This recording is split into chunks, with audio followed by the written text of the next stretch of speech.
जिन्हें अहले शहर सितमगरां नहीं याद करते दुआओं में। मेरा घर भी था कभी दोस्तों इन्हीं मरने वालों के गांव में। इन्हें दुश्मनी है वफ़ाओं से, मेरी उम्र गुज़री वफ़ाओं में। मेरा दिल एक ऐसा चिराग है कि जला किया है हवाओं में। ये गुबार कैसा बदन पे है, ये फफूले कैसे हैं पाँव में।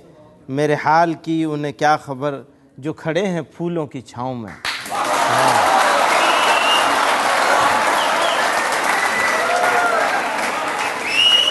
इन्हें क्यों ना जान गज़ल कहूँ, उन्हें कैसे भूलूँ दुआओं में।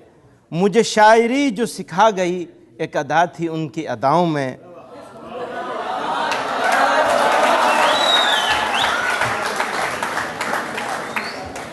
गज़ल उनके सामने छेड़िए रजत जी, गज़ल उनके सामने छेड़िए, कभी दाद उनसे भी लीजिए। ये ख़ता अगर है तो कीजिए कि मज़ा है ऐसी ख़ताओं में।